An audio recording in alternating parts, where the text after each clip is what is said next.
السلام علیکم ورحمۃ اللہ وبرکاتہ۔ دوستو ہم پھر سے آپ کے لیے لے کر حاضر ہوئے ہیں قاری حنیف ملتان رحمۃ اللہ علیہ کا بیان۔ دوستو بیان کو مکمل سنے گا آخر تک، چلیے دیر نہ کرتے ہوئے بیان کو شروع کر لیتے ہیں۔ اللہ پاک جل شان ہو عرش عظیم کے سائے میں کچھ لوگوں کو دسترخوان پہ بٹھا کر کھانا کھلائیں گے۔ اس تباہ کاریوں والے دن، پریشان حال والے دن، جس دن یہ حال ہو، فرمایا یوم یفر المرء من اخیہ و امہ و ابیہ و صاحبتہ و بنیہ۔ اما ابا بیوی اولاد کوئی بھی کام آنے کو تیار نہیں۔ حالات اس طرح سے دگرگوں بن جائیں گے۔ فرمایا کلا اذا بلغت التراقی وقیل من راق وظن انہ الفراق والتفت الساق بالساق الى ربک یومئذ المساق۔ فرمایا موت تمہارا کام آ کر تمام کر دے گی۔ یہ ہاتھ کام نہ کریں گے، یہ آنکھ کام نہ کریں گی، یہ پیر کام نہ کریں گے، یہ دل و دماغ نکما ہو جائے گا، یہ بیوی بچے کام نہ آئیں گے، یہ دھن دولت کام نہ آئے گی، تمام کا تمام نظام کائنات بیکار ہو جائے گا۔ تو خداوند کریم نے رمضان المبارک کے ساتھ ساتھ شب قدر کی حاج کی رات عطا فرمائی اور یوں فرمایا اے میرے محبوب آپ رویا نہ کریں، آپ غم زدہ نہ ہوں، آپ پریشان حال نہ رہا کریں، میں نے تیری امت پہ کرم کر دیا، ایک رات ایسی عطا کر دی جو 1000 مہینوں سے بہتر ہے۔ اور قرآن کریم پڑھنے کا لطف میں اور آپ کیا جانیں۔ جاؤ ابو بکر صدیق رضی اللہ تعالیٰ عنہ سے پوچھو کیسا قرآن کریم پڑھا کرتا تھا۔ سارے کافروں نے کھڑے ہو کر کے اعتراض کیا ابو بکر کو ہم زور سے قرآن کریم نہیں پڑھنے دیں گے۔ ابو بکر قرآن پڑھتا ہے، ہماری عورتیں پر اثر انداز ہوتا ہے، ہمارے بچوں پہ اثر ہوتا ہے، اور مکے کے کافروں کا یہ بیان ہے کہ جب صدیق اکبر قرآن پڑھتا تھا پہاڑ لرز جایا کرتے تھے۔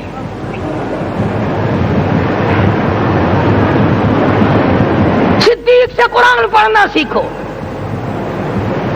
فاروق اعظم نے اسی قرآن کریم کے ذریعے سب کچھ حاصل کیا۔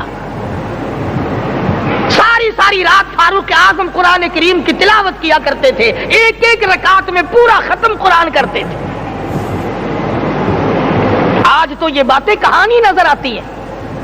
صدیق اکبر سے قرآن پڑھنا سیکھو، فاروق اعظم سے قرآن کریم پڑھنا سیکھو۔ سیدنا عثمان ذی النورین رضی اللہ تعالیٰ ایک رات میں اور ایک رکعت میں پورا قرآن ختم کیا کرتے تھے۔ نبی کا دوہرا داماد عثمان ذی النورین، جس کو دیکھ کر حضور اکرم صلی اللہ علیہ وسلم فرمایا کرتے تھے او لوگوں میں عثمان سے حیا نہ کروں جس سے آسمان کے فرشتے بھی حیا کرتے ہیں، جس کا آسمان والے فرشتے بھی ادب کرتے ہیں، میں اس کا ادب نہ کروں۔ سیدنا علی مرتضی رضی اللہ تعالی عنہ ایسا قرآن کریم پڑھا کرتے تھے، سارا زمانہ شاہد ہے، سارا زمانہ گواہ ہے کہ جب وضو کرتے رنگ پیلا پڑ جاتا، مسجد میں قدم رکھتے بے ہوش ہو جاتے۔ کسی نے پوچھا امیر المومنین کیا بات ہے؟ فرمانے لگے اللہ کے دربار میں کھڑا ہونے لگا ہوں، ڈرتا ہوں کوئی بے ادبی نہ ہو جائے۔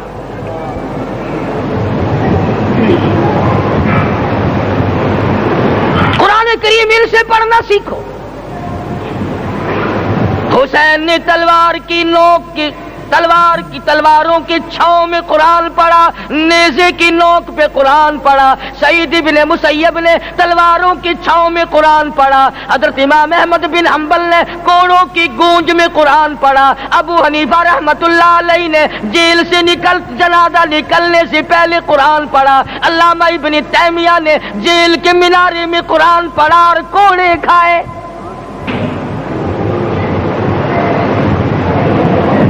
تم بھی قرآن پڑھتے ہو، جب کوئی مر جائے نا پھر قرآن پڑھتے ہیں، اور وہ بھی صحیح سالم پورا نہیں ہوتا۔ کیوں پڑھے؟ کوئی باپ مرے تیرا قرآن کریم پڑھے مولوی، کیوں؟ تیرے باپ کے نوکر ہے مولوی؟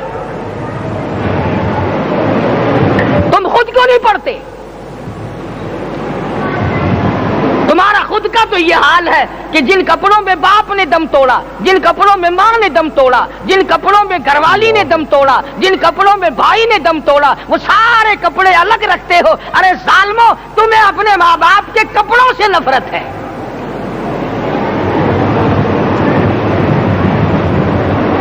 باپ کی دکان سے نفرت تو نہیں، باپ کی چارپائی سے بڑی نفرت ہے۔ جس بستر پہ باپ دم توڑے تم اس بستر کو نہیں استعمال کرتے۔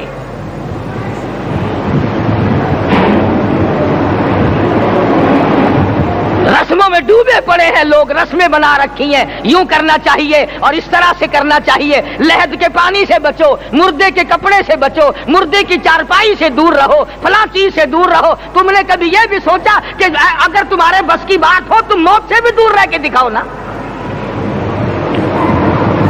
اور وہ تو یہ شکر ہے کہ اللہ پاک نے قانون موت کا اپنے ہاتھ میں رکھا، ورنہ یہ جتنے بڑے بڑے ہیں نا، یہ سارے کے سارے فرشتوں کو پیسے دے کر ہمیں مرواتے رہتے۔ یقین جانو، سرمایہ دار اور یہ بڑے بڑے افسر سب بچے رہتے، ہمارا تختہ نکلوا دیتے۔ شکر ہے اسرائیل رشوت نہیں لیتا۔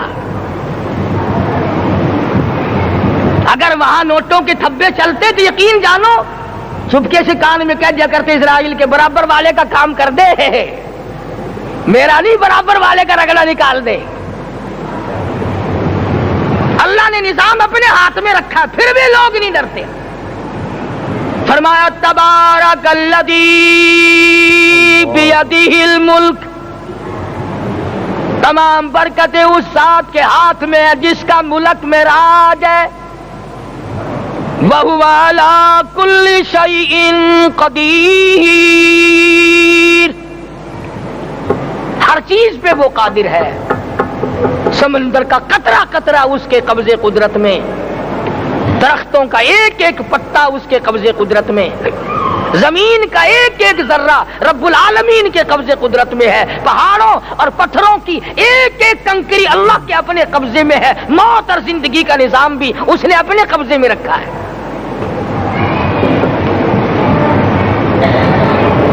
قرآن کریم ان سے پڑھنا سیکھو اگر کسی نے پڑھنا ہے۔ مجد الفسانی سرہندی رحمت اللہ علیہ جب قرآن کریم پڑھا کرتے تھے، تھوڑا سا پڑھتے پھر بے ہوش ہو جاتے۔ شاہ ولی اللہ نے مار کھا کر قرآن کریم پڑھا، شاہ عبدالعزیز کے دونوں ہاتھوں کے انگوٹھے کھینچ کر نکال دیے گئے، مگر قرآن پڑھا۔ مولانا شاہ اسماعیل شہید رحمت اللہ علیہ کو بالا کوٹ میں ٹکڑے کر دیے گئے، مگر اللہ والے نے قرآن کی تلاوت نہ چھوڑی۔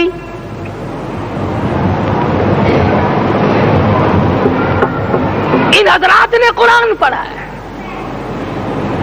ہمیں اگر قرآن کی لذت آ جائے، قرآن کریم کا مزہ معلوم ہو جائے، حلاوت معلوم ہو جائے، ہم تمام زندگی تلاوت ہی کرتے رہیں۔ حضرت لاہوری رحمت اللہ علیہ رات دن تلاوت کیا کرتے تھے۔ ظالم افیسروں نے برف کی سلی پہ لٹا لیا اور حضرت سے کہا گیا کہ آپ اپنے مطالبے ختم نبوت سے دستبردار ہو جائیں، تو حضرت نے جواب دیا میں جان کا سودا کر چکا ہوں، ایمان کا سودا نہیں کرتا۔ سید عطا اللہ شاہ صاحب بخاری سب قید رحمت اللہ علیہ جیل میں ہیں، 20 سیر گندم روزانہ پیسنے کے لیے ملتی ہے، پسا ہوا آٹا انتظامیہ کے حوالے کر دیتے ہیں۔ حیران ہے انتظامیہ، کس وقت چکی چلاتا ہے بخاری، کس وقت پیستا ہے، یہ تو قرآن پڑھتا رہتا ہے۔ سپرڈن جیل نے چھاپا مار کر دیکھا، پچھلی رات کو قرآن کریم بیٹھا ہوا بخاری پڑھ رہا ہے، سورت یوسف کی تلاوت ہو رہی ہے، چکی خود بخود چل رہی ہے، دانے خود بخود اٹھ کر چکی میں پڑھ رہے ہیں۔ یہ حضرات تھے جنہوں نے قرآن مجید لذتوں کے ساتھ پڑھا۔ غازی علم الدین نے پھانسی کی کوٹڑی میں رات دن قرآن کی تلاوت کر کر کے حضور اکرم صلی اللہ علیہ وسلم کا روزانہ دیدار کیا۔ سلطان نور الدین زنگی رحمت اللہ علیہ ہر جمعرات کو پورا قرآن ختم کرتا تھا اور 1000 دفعہ درود شریف پڑھا کرتا تھا۔ مدنی کریم صلی اللہ علیہ وسلم کا خواب میں 12 دیدار کیا کرتا تھا۔ سلطان عالمگیر رحمت اللہ علیہ مغلیہ خاندان کا چشم و چراغ ہے، بادشاہ وقت ہے، قرآن مجید کا حافظ بھی تھا، مفسر بھی تھا، اور مدنی کریم صلی اللہ علیہ وسلم کی 5000 حدیث پاک عالمگیر بادشاہ کو زبانی یاد تھی، اور اتنا اچھا مسلمان آدمی تھا کہ ساری زندگی میں تہجد کی نماز قضا نہیں کی، ساری زندگی میں۔ بادشاہ تہجد پڑھا کرتے تھے، آج تم 2 ٹکے کے آدمی تہجد نہیں پڑھتے۔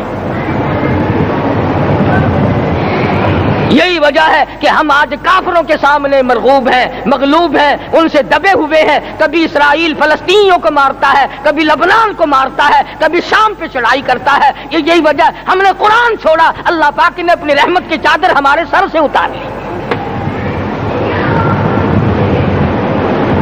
قرآن کریم کی لذت ان لوگوں کو ملی جنہوں نے ہر موڑ پہ تلاوت کی۔ صحابہ کرام رضوان اللہ تعالی علیہ مجمعین میں سے ایک رات ایسی آئی، حضور صلی اللہ علیہ وسلم نے فرمایا کہ آج ہماری پہرے داری کون کرے گا؟ 2 انصاری جوان اٹھے اور وہ کہنے لگے کہ ہم کریں گے۔ چنانچہ حضور صلی اللہ علیہ وسلم نے ان کو پہرے دار بنا دیا۔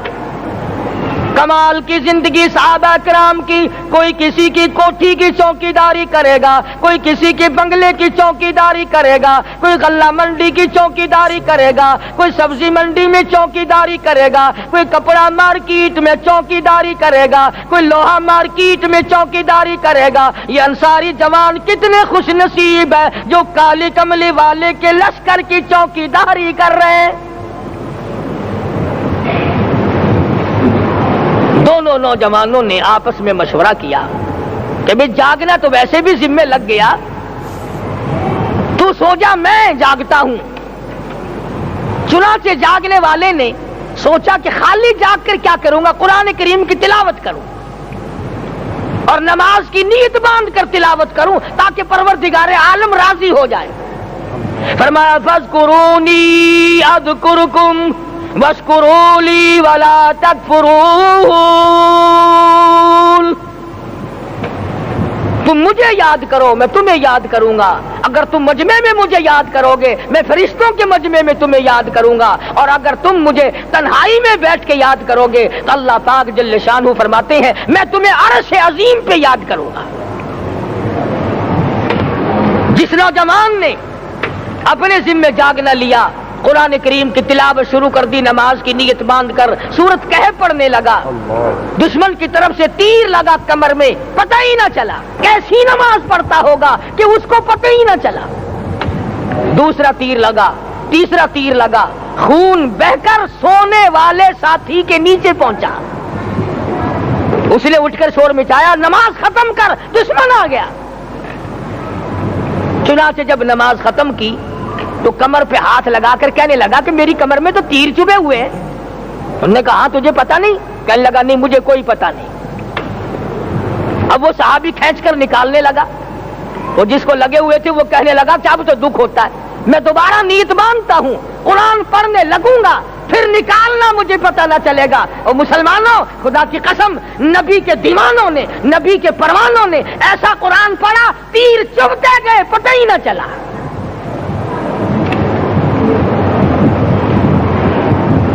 میرے نبی تیرے نبی، ساری کائنات کے نبی، عرشیوں کے نبی، فرشیوں کے نبی، مدنی کریم صلی اللہ علیہ وسلم نے ایک ایک وقت میں 15 دن درختوں کے پتے چبا کر خدا کا قرآن پڑھا۔ آج ہم لوگ مکھن کھا کر قرآن نہیں پڑھتے۔ مدنی کریم صلی اللہ علیہ وسلم نے ایک ایک وقت میں 2 پتھر اپنے پیٹ پہ باندھ کر خدا کا قرآن پڑھا۔ آج ہم لوگ ہزاروں نعمتیں کھا کر قرآن کریم نہیں پڑھتے۔ سیدہ عائشہ صدیقہ رضی اللہ تعالی عنہا فرماتی ہیں کہ جب رمضان کا چاند نظر آتا تو حضور صلی اللہ علیہ وسلم کا رنگ پیلا پڑ جاتا، دعا میں عاجزی بڑھ جاتی، رکعت لمبی ہو جاتی، سجدے لمبے ہو جاتے، اللہ سے مانگنا بڑھ جاتا۔ فرماتی ہیں کہ ایک دن حضور صلی اللہ علیہ وسلم نے ساری رات رو رو کے گزاری، تو صبح کو میں نے عرض کیا کہ یا رسول اللہ، آپ اتنے پریشان جو ہوتے ہیں، کیا آپ کو اپنی بخشش کا یقین نہیں؟ تو آپ نے فرمایا میری عائشہ، جب مجھے یقین ہے تو کیا میں خدا کا شکر گزار بندہ نہ بنوں؟ اس نے جو مجھے اتنا بڑا مرتبہ عطا کیا ہے، میں اس کا شکر گزار بندہ نہ بنوں؟ نبی ساری رات روئے، امتی ساری عمر میں ایک دن نہ رویا۔ فرمایا ان تعذبهم فإنهم عبادك، ان تعذبهم فإنهم عبادك وَإِن تَغْفِرْ لَهُمْ فَإِنَّكَ أَنْتَ الْعَزِيزُ الْحَكِيمُ۔ ساری رات گزار دی اسی آیت کو تلاوت کرتے کرتے محمد عربی صلی اللہ علیہ وسلم نے، او میرے رب، اگر تو ان کو عذاب دے تو یہ تیرے بندے ہیں، اور اگر معاف کر دے گا تو تیرے خزانے میں کوئی کمی نہیں۔ وَإِن تَغْفِرْ لَهُمْ فَإِنَّكَ أَنْتَ الْعَزِيزُ الْحَكِيمُ۔ تو بخشنے والا ہے، تو غالب اور حکمتوں کا مالک ہے، تیرے یہاں کون سی کمی آ جائے گی؟ صحابہ کرام تو جیا کرتے تھے اسی کے سہارے سے۔ سیدنا معاذ بن جبل رضی اللہ تعالی ہر وقت دعا کرتے تھے، الہی جب میری موت آئے، رمضان کا مہینہ ہو، گرمی کا موسم ہو، میرا روزہ ہو، جہاد فی سبیل اللہ ہو، کافروں سے مقابلہ ہو رہا ہو، لڑائی ہو، اعلان ہو چکا ہو، تؤمنون باللہ ورسولہ وتجاہدون فی سبیل اللہ۔ حضرت معاذ دعا کرتے ہیں کہ میں تو یہ دعا کرتا ہوں کہ گرمی ہو، میرا روزہ ہو، کفار سے مقابلہ ہو، وہ میرے ٹکڑے کر دیں، میری زبان کاٹ دیں، تیری عدالت ہو، میری پیشی ہو۔ جب میرا خدا پوچھے معاذ دنیا سے کیا لایا، عرض کروں الہی زبان کٹا کے آیا ہوں، روزہ رکھ کر آیا ہوں، ارادہ یہ ہے کہ تیرے محبوب کے حوض کوثر سے روزہ افطار کروں گا۔ آج قوم کھلے بندوں کھاتی پھرتی ہے، انہیں شب قدر کا کیا پتا، انہیں لیلۃ القدر کا کیا پتا، انہیں رمضان المبارک کی بابرکت گھڑیوں کا کیا پتا۔ فرمایا انا انزلناہ فی لیلۃ القدر وما ادراک ما لیلۃ القدر۔ شب قدر وہ رات ہے جس میں میں نے قرآن کو نازل کیا۔ جمہور علماء کے نزدیک آج کی رات ہے وہ جس میں قرآن کریم نازل ہوا۔ حدیث میں آتا کہ جنت میں درخت اسی رات میں لگائے گئے۔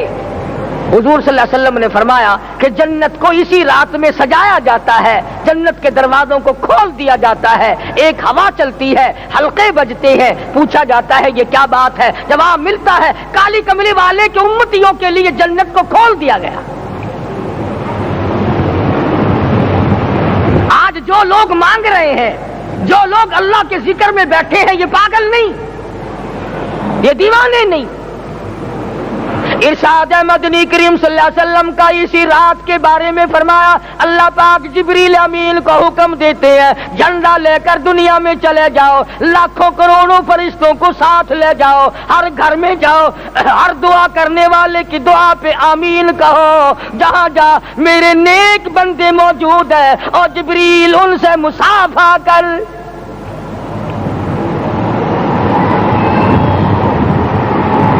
قسم کا آدمی آج بھی محروم ہے، مرد بھی عورتیں بھی کان کھول کر سن لیں، چار قسم کے آدمی آج کی رات بھی اللہ کی رحمت سے محروم ہے، شب قدر کی برکتوں سے محروم ہے، سعادتوں سے محروم ہے، رمضان کی خوشبختیوں سے محروم ہے۔ چار قسم کا آدمی۔ سب سے پہلا شرک کرنے والا، اللہ اللہ کی ذات میں صفات میں کسی ولی کو، کسی پیر کو، کسی فقیر کو، کسی پیغمبر کو، کسی غوث قطب اور ابدال کو جو شریک کرتا ہے، نہ اس کو شب قدر کام آتی ہے، نہ رمضان کام آتا ہے۔ شرک اتنی بری لعنت ہے کہ تمام اعمال کی جڑیں اکھاڑ کر پھینک دیتا ہے۔ آج مسلمان چلاک بڑے ہیں، اگر ہندو پتھر کا بت بنا کر پوجے تو وہ تو کافر ہے، اور مسلمان قبر بنا کر پوج لیں تو وہ پکا مومن ہے۔ الف لام میم سے لے کر والناس تک سارا قرآن پڑھو، ترجمے چھپے ہوئے ترجموں کے قرآن پڑھو۔ فرمایا لا تشرک باللہ، اے معاذ اللہ کی ذات و صفات میں کسی کو شریک نہ بنانا۔ ان قتلت او حرقت، یہاں تک کہ تجھے چاہے جلا دیا جائے یا قتل کر دیا جائے، جلا کر خاک کر دیا جائے، اللہ کی ذات صفات میں کسی کو شریک نہ بنانا۔ اور یہی مفہوم ہے لا الہ الا اللہ محمد الرسول اللہ صلی اللہ علیہ وسلم کا۔ فاران کی چوٹیوں پہ کھڑے ہو کر کالی کملی والے صلی اللہ علیہ وسلم نے جو سب سے پہلا خطبہ دیا، جو سب سے پہلا نرالا خطبہ دیا، وہ یہی تھا لا الہ الا اللہ، اللہ کے سوا معبود کوئی نہیں، پوجا کے قابل کوئی نہیں، نظر نیاز کے قابل کوئی نہیں، حاجت روا کوئی نہیں، مشکل کشا کوئی نہیں، تیری میری فریاد سننے والا کوئی نہیں، ایک اللہ کی ذات ہے۔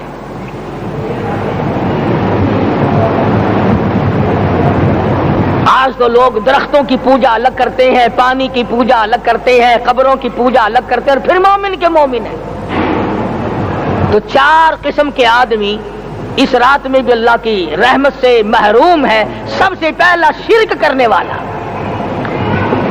دوسرے نمبر پہ جس کے گھر میں کتا ہو یا خنزیر ہو، شوقیہ کتا یا خنزیر پال رکھا ہو، تیسرے نمبر پر وہ مرد عورت جو بدکاری بدماشی کر کے بے غسلے پڑے ہوں، اس گھر میں جبریل یا کوئی رحمت کا فرشتہ آج دریائے کرم بہ رہا ہے پھر بھی نہیں جاتے۔ اور چوتھے نمبر والا جو مسئلہ ہے اس میں ایسا معلوم ہوتا ہے کہ ہمارے کسی کے گھر میں بھی فرشتے نہیں جائیں گے۔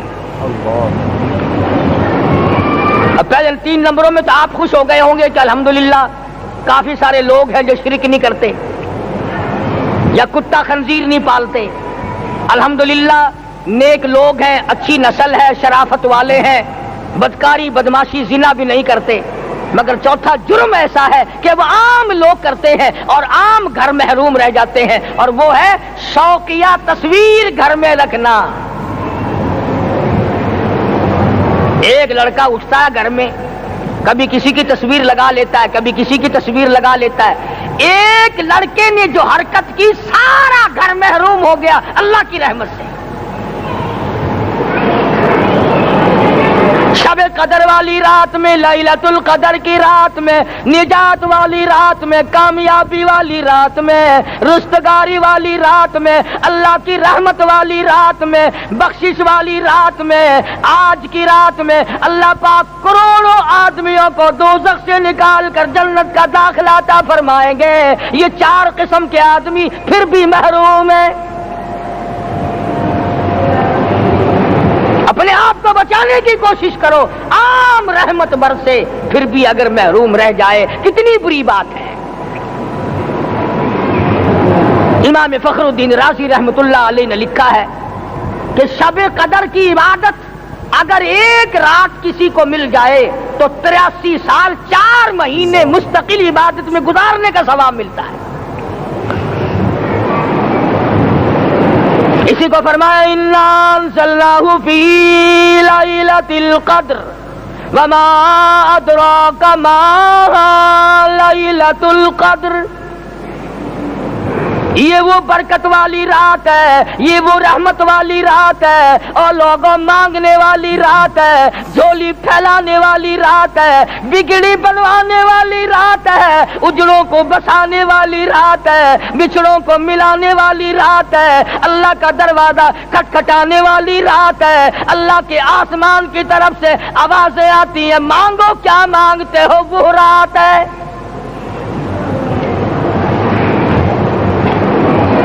اب نبی کریم صلی اللہ علیہ وسلم کی زبان مبارک پر اگر کوئی یقین نہ کرے تو اس کا کیا علاج ہے؟ صحابہ کرام کو تمام چیزوں پہ یقین تھا، اس لیے قرآن نے ان کی گواہی دی، اذ جاءوکم من فوقکم ومن اسفل منکم واذ زاغت الابصار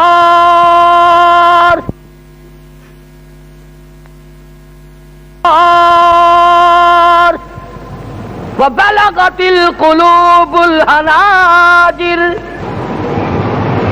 فرمایا کہ صحابہ کے سانس گلے میں اٹک گئے تھے، پیاس اور بھوک کی وجہ سے میدان جہاد میں کھڑے تھے، پریشان حال تھے، مگر پھر بھی اتنا مضبوط ایمان تھا، کہتے تھے وما زادہم الا ایمانا و تسلیما، ہمارا نبی سچا، ہمارا خدا سچا، ہمارا قرآن سچا۔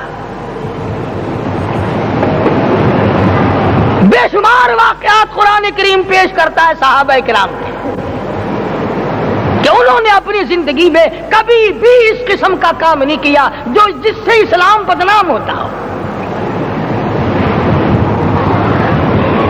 حضرت امیر معاویہ رضی اللہ تعالیٰ عنہ کاتب وحی قرآن کا منشی اتنا سچا عاشق تھا، اتنا بڑا دیوانہ اور پروانہ تھا، صلح حدیبیہ والے دل جو مدنی کریم صلی اللہ علیہ وسلم کے منہ مبارک، بال مبارک ہاتھ آئے، حضور کے ناخن ہاتھ آئے، آخری وقت میں وصیت کی جب مجھے غسل دے کر فارغ ہو جاؤ، جب کفن پہنا چکو، جب میرا منہ کفن میں چھپانے لگو، میرے آقا کے ناخن اور بال میرے آنکھوں پہ رکھ دینا۔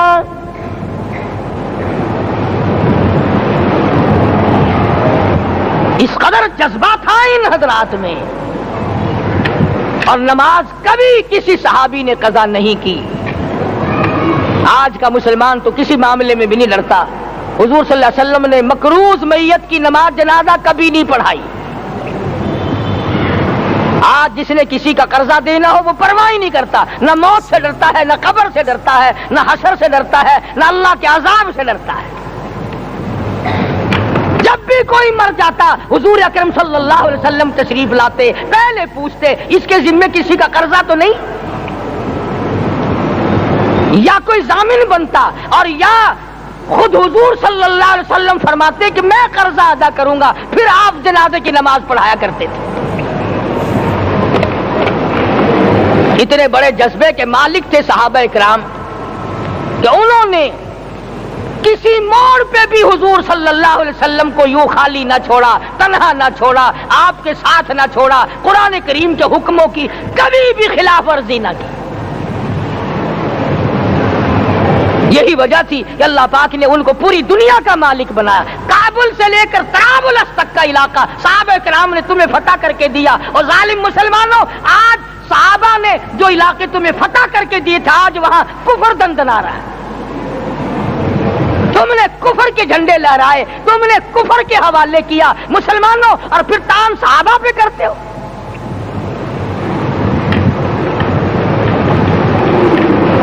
آج کی رات کے بارے میں قرآن کریم فیصلہ کرتا ہے، فرمایا لیلۃ القدر خیر من الف شہر،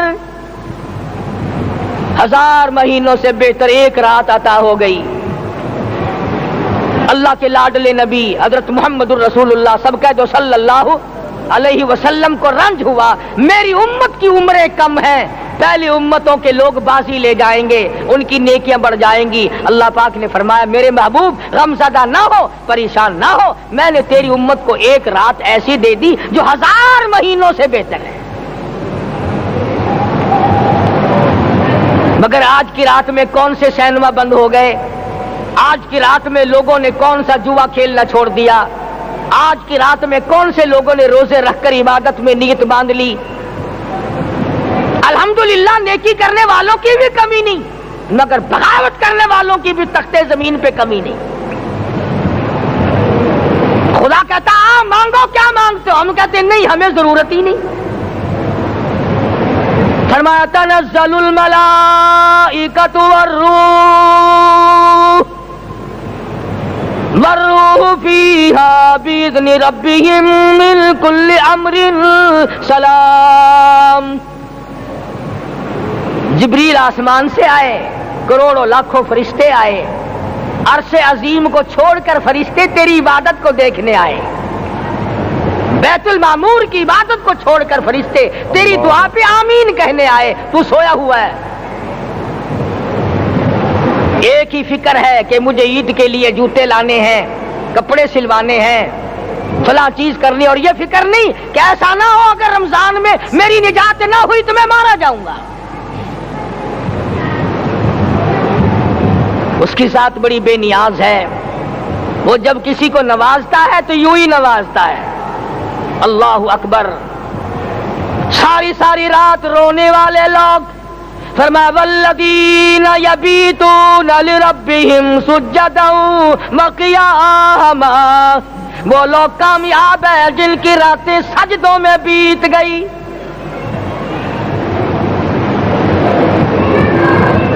ان مسجدوں میں ہم سے قرآن نہیں پڑھا جاتا، پنکھوں کے نیچے قرآن نہیں پڑھا جاتا۔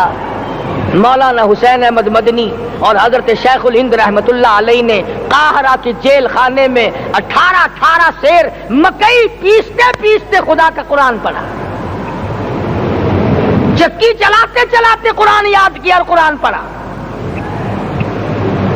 مولانا ابوالکلام آزاد نے رانچی جیل میں خدا کا قرآن پڑھا، مجدد الفسانی نے گوالیار کے جیل خانے میں خدا کا قرآن پڑھا۔ دلی کے چاروں طرف 4000 عربی مدرسے تھے، 4000 عربی مدرسے تھے۔ انگریز سے مقابلہ کیا علماء نے، اللہ والوں نے، کفر کے سامنے سر جھکایا نہیں، کفر کے سامنے ڈرے نہیں، مرعوب نہیں ہوئے، مغلوب نہیں ہوئے۔ 4000 مدرسوں میں سے دلی سے مراد آباد تک، دلی سے پانی پت تک، دلی سے لے کر غازی آباد تک، چاروں طرف کے علاقے میں کوئی درخت ایسا نہ تھا جس پہ کسی عالم دین کی لاش نہ لٹکی ہو۔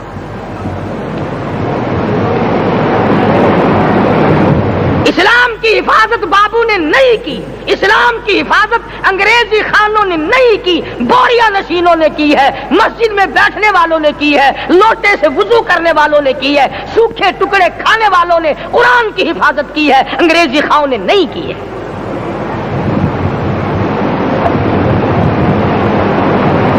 مولانا جعفر تھنیسری رحمت اللہ علیہ، مولانا حمید اللہ، مولانا یحییٰ صورت والے، 3 عالم دین کو پکڑا ہے انگریز نے۔ کالے پانی میں جاؤ، کئی میل لمبا چوڑا قبرستان جا کے وہاں دیکھو گے، اور ان کی قبروں کے پاس کھڑے ہو کے پوچھنا تم یہاں کیوں آئے تھے، خدا کی قسم سارے تمہیں جواب دیں گے ہم اپنی قوم کے ساتھ وفاداری کرتے ہوئے آئے ہیں۔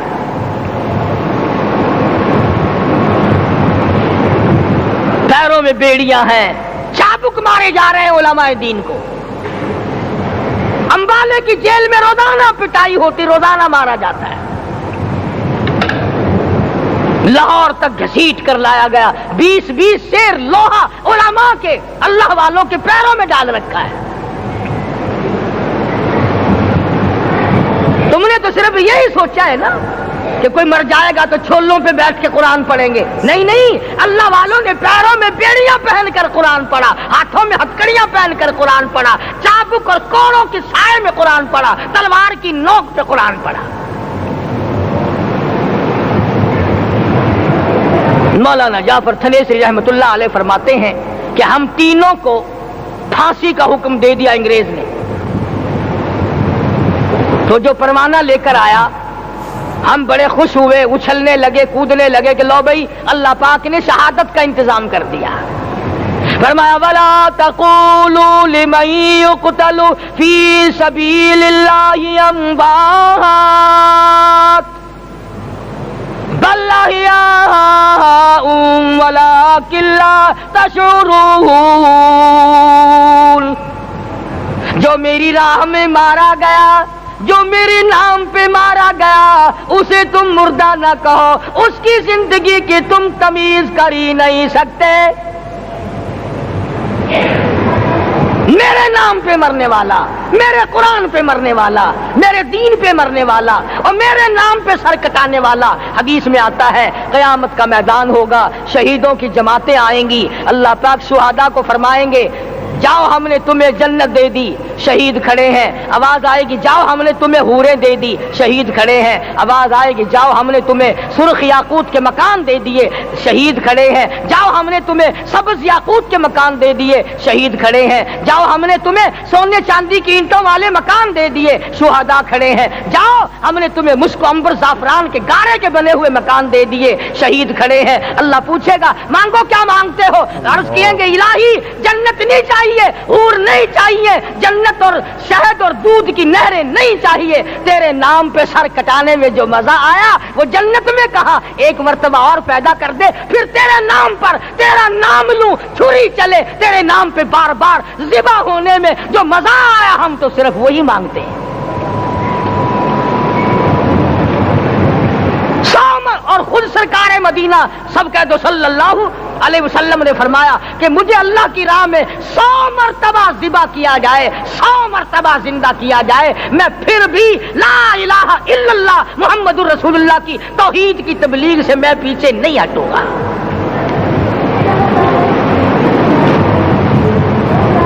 کبھی تو غور کرو عقل مند ہو سارے کہ آج مسلمان کیوں مار کھا رہا ہے؟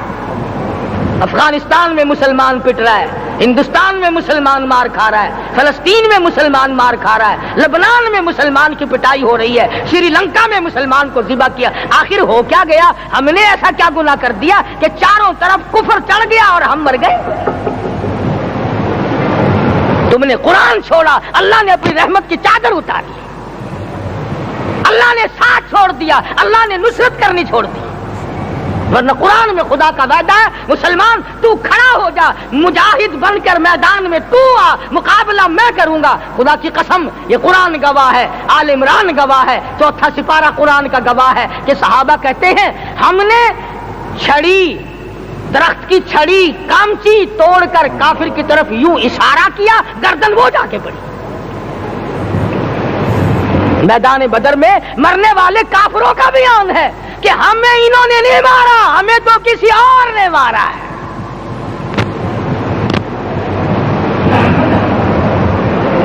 ایک دن مکہ مکرمہ میں امیہ ابن خلف اپنے گھوڑے کو پانی پلا رہا ہے، اللہ پاک بیت اللہ کی ہر مسلمان کو زیارت نصیب فرمائے۔ حضور صلی اللہ علیہ وسلم نے پوچھا کیا کر رہا ہے؟ کہنے لگا گھوڑے کو پانی پلا رہا ہوں، تیار کر رہا ہوں گھوڑا، نعوذ باللہ اس پہ چڑھ کر تجھے قتل کروں گا۔ کس کو کہتا ہے؟ محمد عربی صلی اللہ علیہ وسلم کو دھمکی دیتا ہے، مکے کا چودھری، مکے کا سردار، مکے کا ایک رئیس امیہ بن خلف سرکار دو جہاں حضرت محمد الرسول اللہ صلی اللہ علیہ وسلم کو دھمکی دیتا ہے میں اس گھوڑے پہ چڑھ کر تجھے قتل کروں گا۔ حضور صلی اللہ علیہ وسلم نے جواب بن ارشاد فرمایا انشاءاللہ میں ہی تجھے قتل کروں گا، میں ہی تجھے قتل کروں گا۔ بات آئی گئی ہو گئی، میدان بدر میں امیہ حضور کے سامنے آیا،